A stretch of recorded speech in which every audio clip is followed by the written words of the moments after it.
My name is Jordan Moore. I'm a library science student at the University of Pittsburgh. Recently, I was part of a group project where we designed an annotated bibliography and information session for the audience of our choice. My group decided on an undergraduate history class on Tudor England. We compiled a bibliography, and I wrote the following presentation. I hope you enjoy. Tonight, I will investigate some excellent monographs and GovDocs for your research paper. I'll also explain what the hell monographs and GovDocs are. Then, I'll show you some interesting websites that will guarantee an A on your paper, and almost none of them will ask for your credit card information.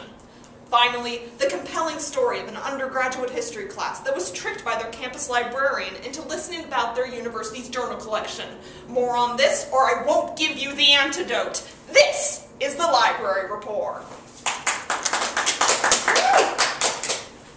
Thank you. Welcome to the Library Report, your one-stop shop for all your research needs. Think of this as the Walmart of research. Although, as a librarian, I'm probably the only person paid less than a Walmart employee. We have a lot to cover tonight, so let's hit the books, or monographs, as we like to call them. Why do we call books monographs? Because it makes us feel big. Now, when choosing a book, you don't want someone just rambling on names and dates in the most boring way imaginable. That's what old people are for. No, when you choose a book, you want something that's engaging. That's why the Oxford University Press's History of Tudor and Stuart Britain is a great place to start. In it, an impressive collection of scholars tell the story of the Tudor monarchs with the help of illustrations and maps. It also contains a bibliography, so you can read to your heart's content about how Henry VIII and Catherine of Aragon, or Hatherine of Aragon as their celebrity couple name would be, became Anne Boleyn. I heard they hooked up on set. Now, as you may imagine, these monographs rely heavily on primary sources, and you'll definitely want to include some primary sources in your paper.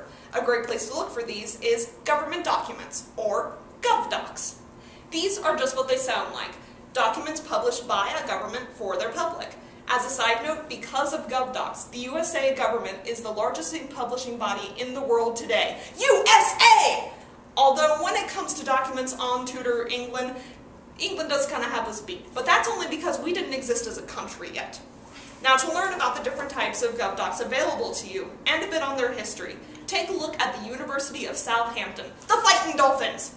Their library has a website titled, What Do We Mean by Official Publications?, which was renamed from its original title, Do You Fancy a Bit of Official Publications? Wink, wink, nudge, nudge, say no more. There, you can learn search tips for looking at GovDocs and some electronic resources. One of the sources that this site links to is the website of the British Parliament. Not surprisingly, Parliament is a great place to look for GovDocs. If you go to the website, you can find a page that will tell you about various publishing bodies that are currently digitizing historic publications. Now, as you search, keep in mind that record-keeping practices differed greatly in Tudor England than they do today. This was 400, 500 years ago, back when the word Windows meant something you could break into easily or crash all the time.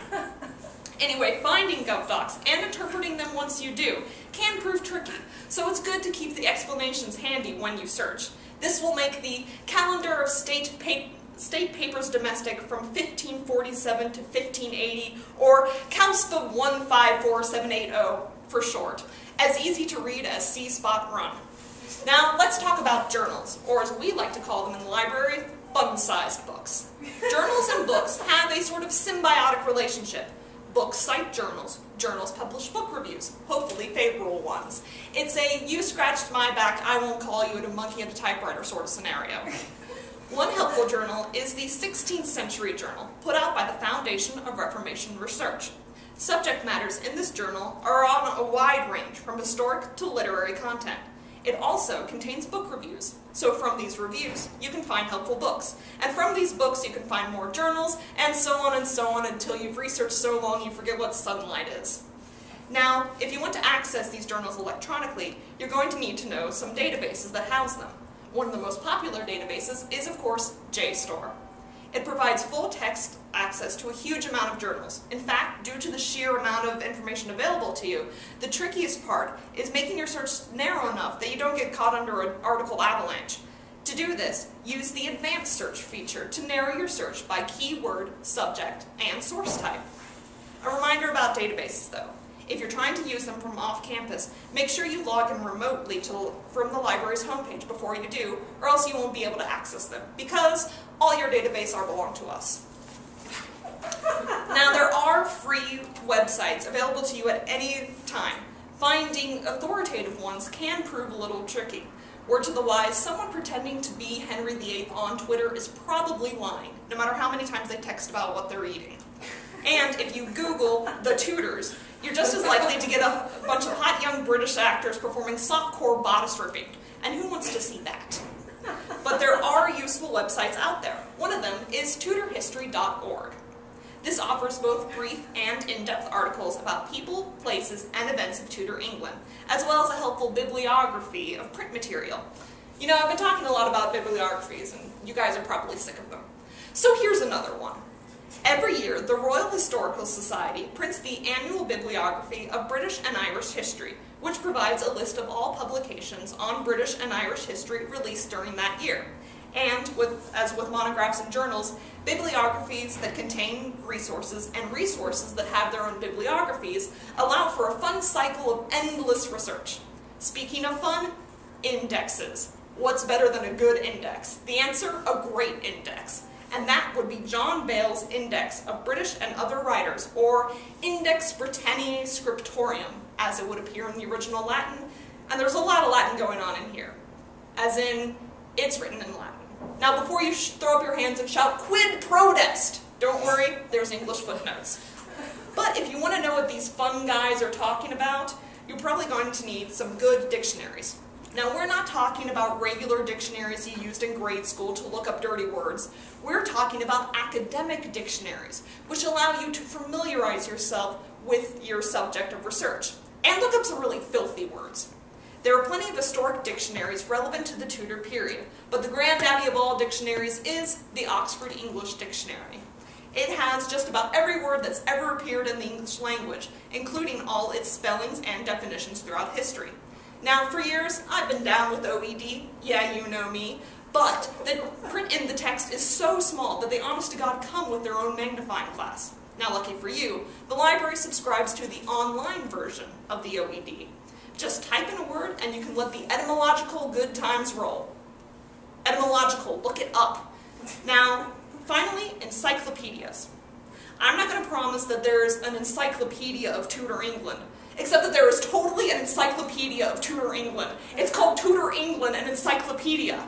And you can find it and pick it up at the library's reference section. Or you can at least try to pick it up. It's a pretty heavy book, and you know what they say about history students and their scrawny little arms. You call yourself history buffs. Now, as you're struggling to lift this book off the shelf, and any others that I mentioned tonight, my last piece of advice is to stop over at the reference desk and introduce yourself. The reason why brings me to tonight's word. Rapport. Now, this word has had a lot of definitions throughout the centuries, but according to the Oxford English Dictionary, its most common meaning today is mutual understanding between persons, sympathy, empathy, connection. But it also once meant reference or relationship. And I'm here to encourage you to build a relationship with your reference librarians. Come to the reference desk, submit questions over IM or email. It's important for you to build a rapport with us. We librarians are here to help you find all the information you need, but we won't know what that information is until you let us know. And if we don't hear from you, we don't know what to do with ourselves all day. And there's only so long you can play online games before it starts affecting your health. We love to hear what you're learning about. We want to know what your interests are, what you're struggling with. We want to know that you are ready to use the library to gain knowledge. But what we love even more than talking about you is talking about us. How can we help you with your research? What are our strengths? What are our weaknesses? We need students as much as students need us. We need our students to challenge us, to make sure that we are always improving our services, and to complement our snappy cardigans. So out of this mutual need for one another, students and librarians can build an understanding, sympathy, empathy, connection, a rapport. And that's the word. And the show. Good night, everyone.